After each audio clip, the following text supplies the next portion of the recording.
클래스에 대해서 이제 정의하는 또 클래스의 뭐 사용법, 다른 자료를 하나 더 찾아서요 소개를 해보겠습니다. 이쪽 자료에서는 클래스를 그러니까 객체 그 지향 언어에서 사용자 정의 자료형이다, 뭐 이렇게 표현을 했습니다. 사용자 정의 자료형이다.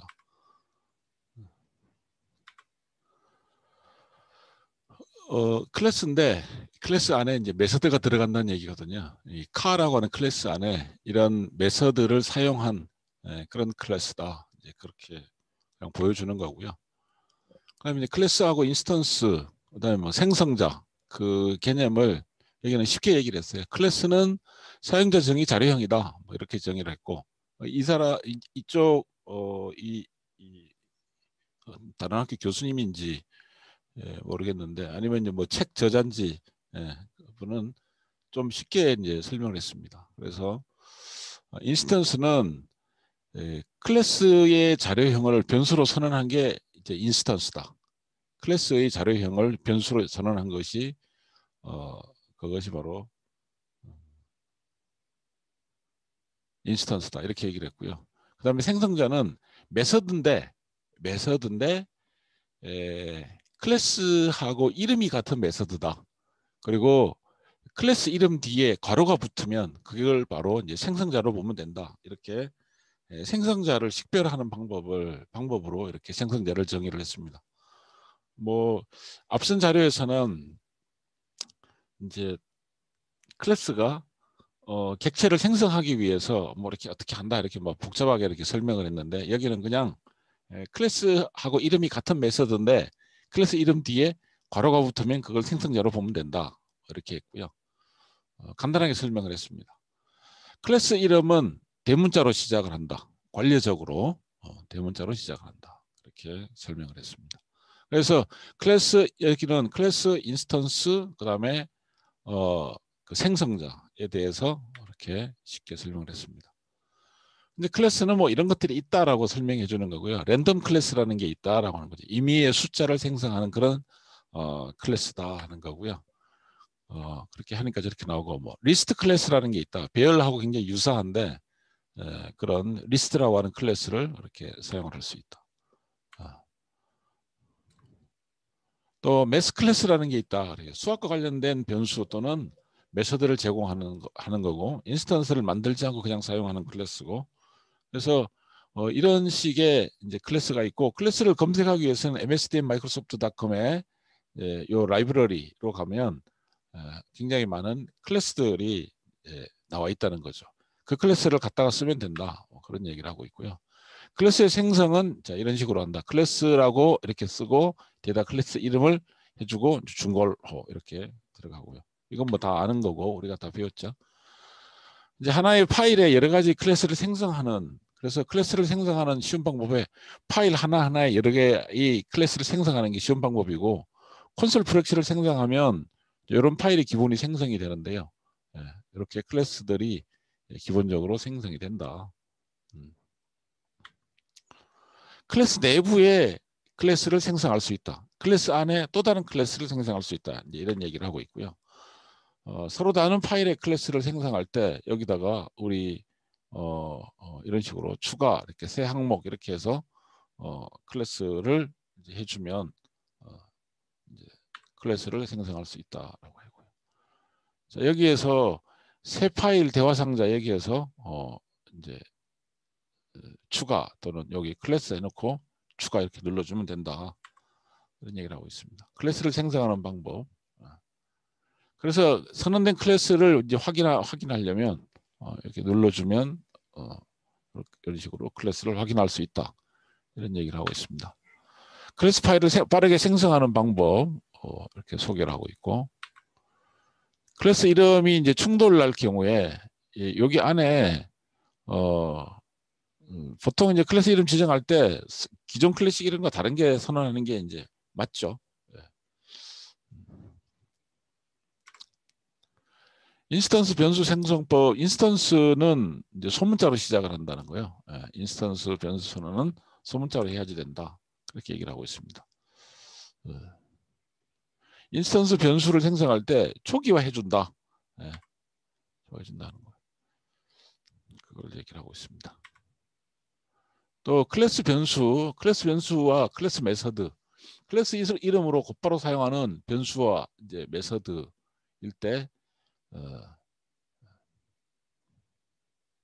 이런 방식으로 점 찍고 이렇게 사용을 하고, 추상화시키는 거. 클래스 기반의 객체 지향 프로그램 언어의 특징은 추상화, 캡슐화, 또 상속, 다형성 이런 것들이 있어요. 그중에 추상화는 프로그램에 사용되는 핵심적인 부분을 추출해내는 거. 예, 추상화라고 하는 것은 핵심적인 부분을 추출해내는 것이 추상화다. 자, 이런 식으로 윈도우 폼은 다음 주에 이렇게 하도록 하겠습니다. 자, 이런 식으로 해서 우리가 클래스에 대해서 다양하게 공부를 해봤습니다.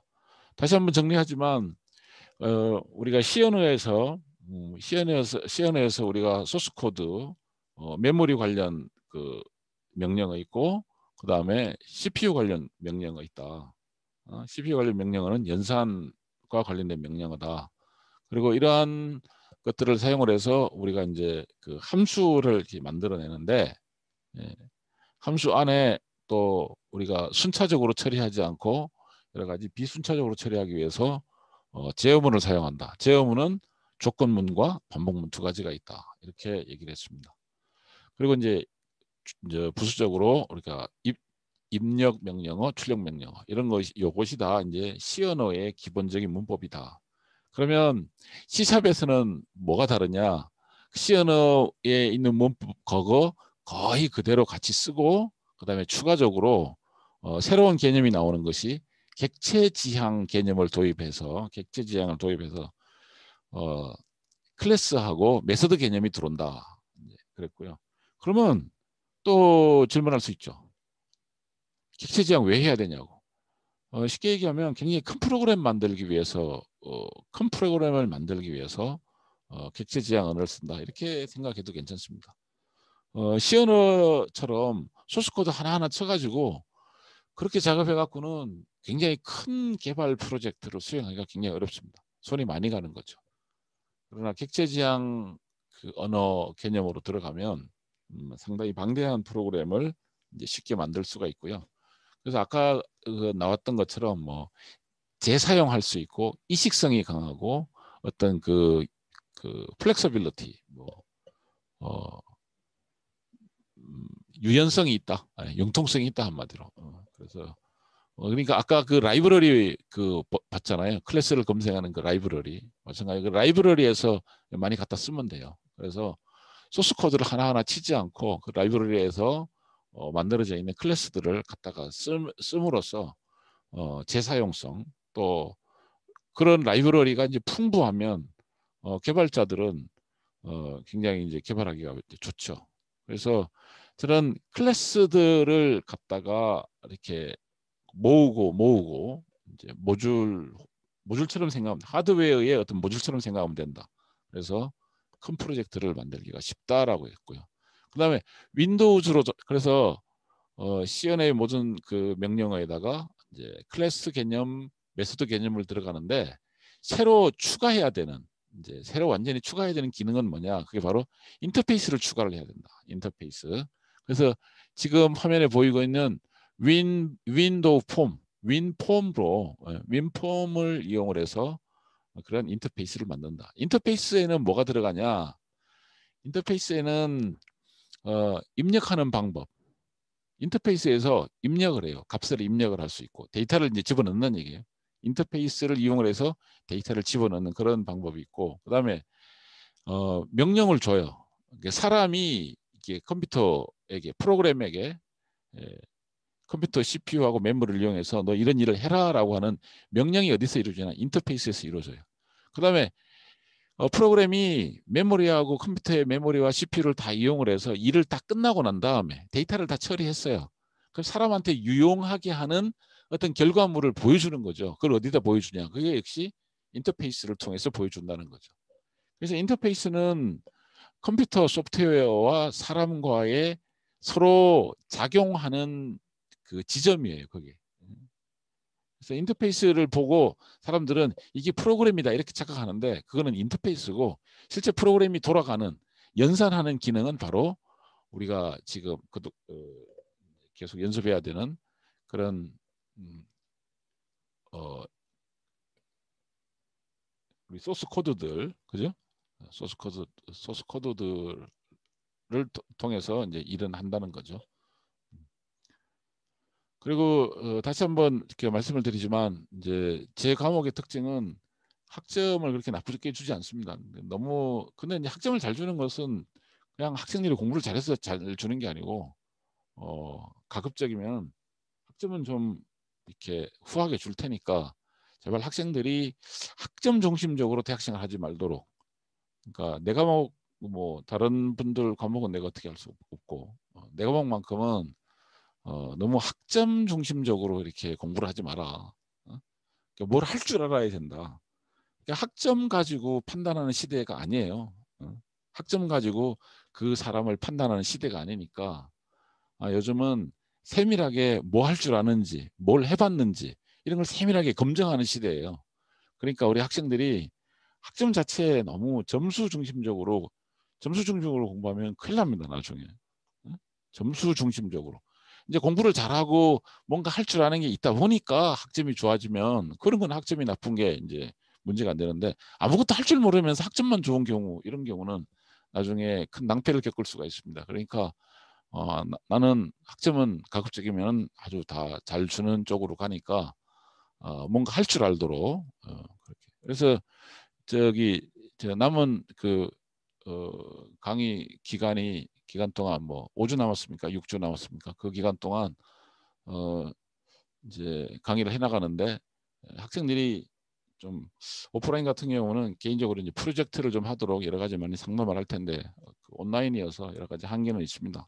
하여튼 문제 해결 능력을 갖출 수 있도록 그러니까 실력 있는 학생으로 인정받을 수 있도록 실력 있는 사람으로 사회에 나갈 수 있도록 그렇게 했으면 좋겠습니다. 강의를 마치겠습니다.